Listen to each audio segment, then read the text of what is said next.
Welcome to r/AskReddit by Reddit replay. Doctors of Reddit, what patient made you go how? Lady in her mid-30s was in the clinic for a 1-week follow-up post-foot amputation, diabetes. She was admitted straight from the clinic because her blood glucose was 600 mg/dl, normal is 80 to 120, and the wound was severely infected. We used super concentrated doses of insulin to bring it back to the 200s.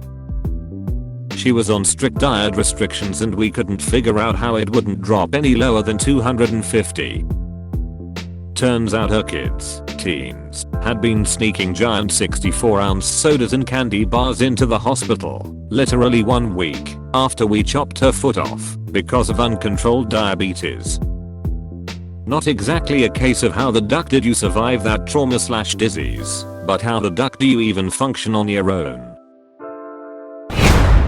I work in trauma and once had a guy fall off a roof. He said he remembered hitting the bars on the scaffolding on the way down.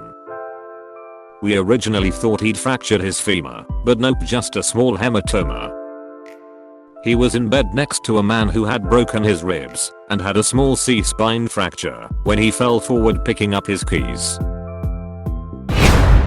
As a med student on my emergency rotation, I had a guy brought in who had fallen off a 7th or 8th floor balcony and landed on his head. Essentially door, and we couldn't get a blood pressure when he got to the hospital. As a student, my job was to basically stand to the side and squeeze the bajillion bags of blood that went into this dude. His cervical spine was essentially dust on the initial CORD scan we got. I figured he probably wouldn't have made it, but about a month later I'm now on my IQ rotation and I see this guy awake and conscious. Pretty crazy. My dad is 87. He had prostate, liver, bowel, colon, and skin cancer. For the skin cancer he had lots of reconstructive surgeries. His whole tibia region and the back of his hands. Every year he has to have at least one skin lesion removed. He had a couple of heart attacks and then a sextuple bypass surgery. He also had a big pneumonia, a huge abscess and a small stroke. His doctor wants to see him every 6 months. I think just to be amazed that he's still walking around. A guy I took care of during my residency, ducking Cyborg. I was the chief on trauma.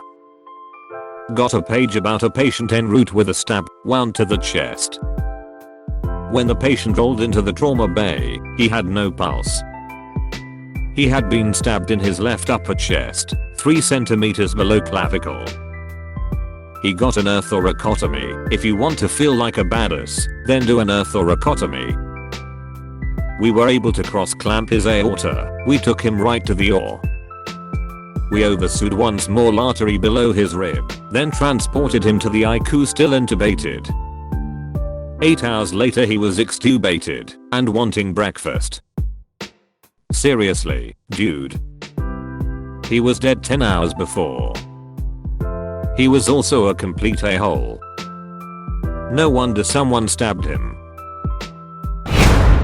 My mom's a doctor. I asked her about this when it came up on Reddit. When my mom was in her IQ cycle during internship, man with police officers behind him came in the IQ. The man was perfectly fine and walking, so my mom and her colleagues were confused. The officers showed them a picture of a crumpled metal piece, which was a car. It didn't look like a car at all, just metal trash. The officers told my mom and her colleagues that they rescued a patient from the car, which was lit on fire only a few seconds after they rescued him. The patient didn't have a single scar on him, was perfectly fine, and got his name around the hospital for being immortal.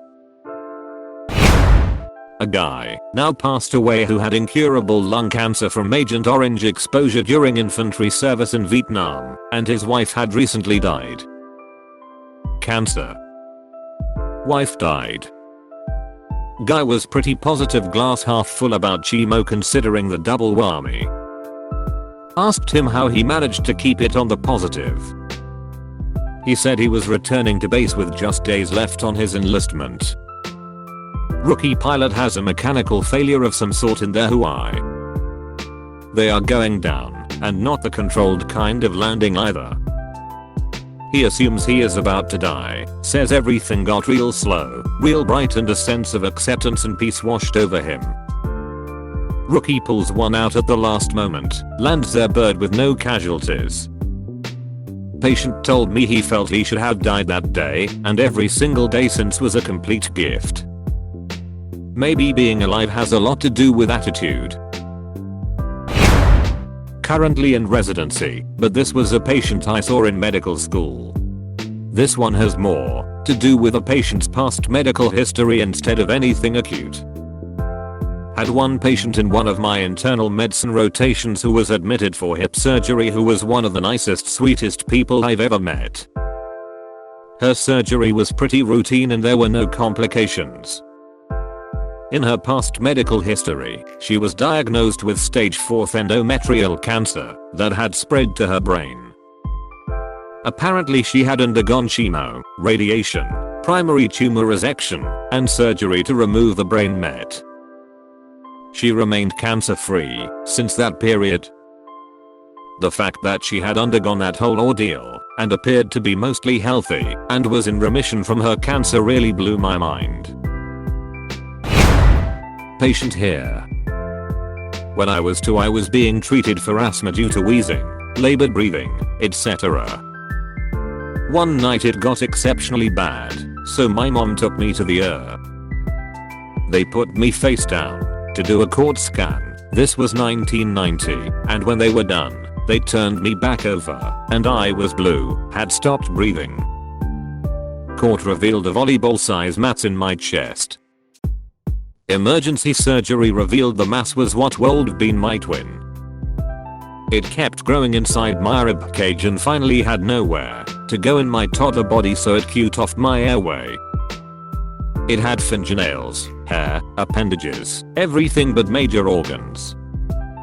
Made a full recovery. Healthy 31-year-old now. Zero asthma. Only remnant of that night is a scar that goes from the center of my chest to the center of my back. Obligatory, not a doctor, but my daddy's, and he liked to tell us about the crazy crap he saw. This post made me think of one of those in particular. Huge guy, Linebacker build, came into the trauma ward with a gunshot, wound dead center of the chest. He could breathe fine, and he had a pulse. So they did a chest X-ray and found that the bullet had spent all its energy getting through this guy's sternum and was just resting on his pericardium. Airlifted pregnant female with GSW to the head. Arrived intubated and non-responsive with the bullet lodged in her right occipital lobe.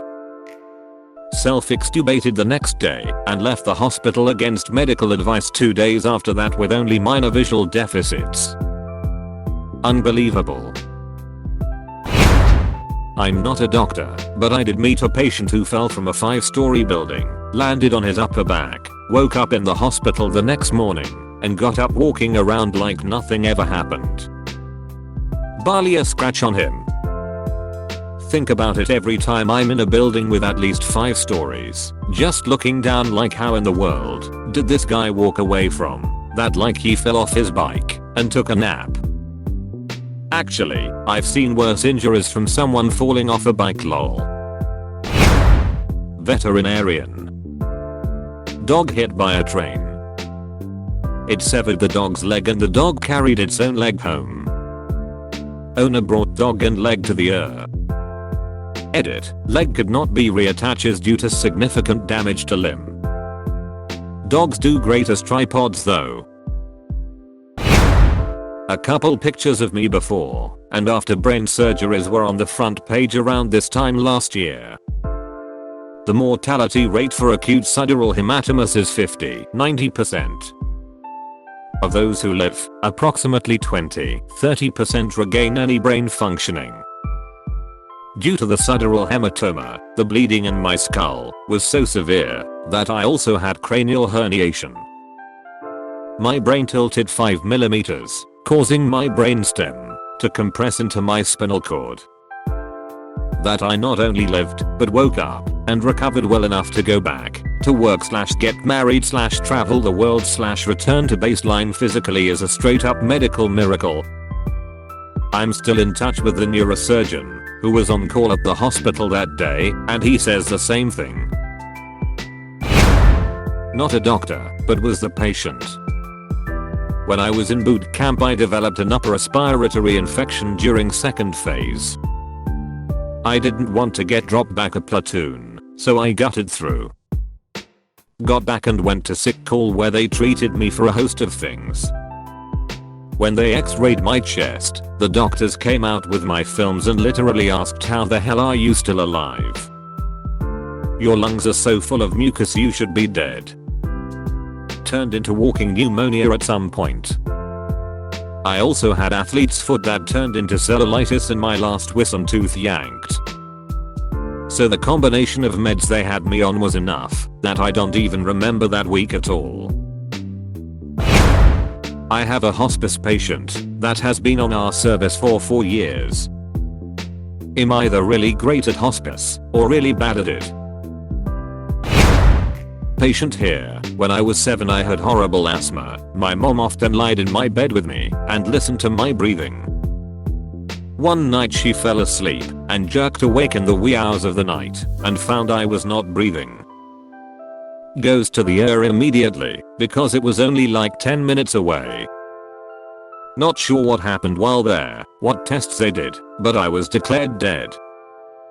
In the morning I woke up, asked who I believe was a nurse where I was, and she started crying and called in my mother, who hadn't slept all night. The doctor said they didn't know how the duck I was still alive. Now 16 and haven't had any hospital worthy complications since. And god damn it, my mom is the most amazing and loving person on this green earth. I'm a psychologist, not an MD or do, but I work at a psychiatric hospital. Anyway, one of my patients a few weeks ago was a 15-year-old boy who was regularly neglected as an infant by his mother, who was an addict. When he was around 5 years old, his mom pimped him out to men for sex in return for drugs. When he was 9, his stepfather gave him a skull fracture after beating him with a wrench. When he was 14, the same man shot him with a pistol for talking back. He's in foster care at the moment and suffers from PTSD and depression. But he's the sweetest boy I ever met. I wish him the absolute best in life going forward. He deserves it. Thanks for watching. If you are new to the channel, subscribe for your daily dose of Reddit. I publish new videos every day. Until then, check out another video. And have an awesome day you wonderful people.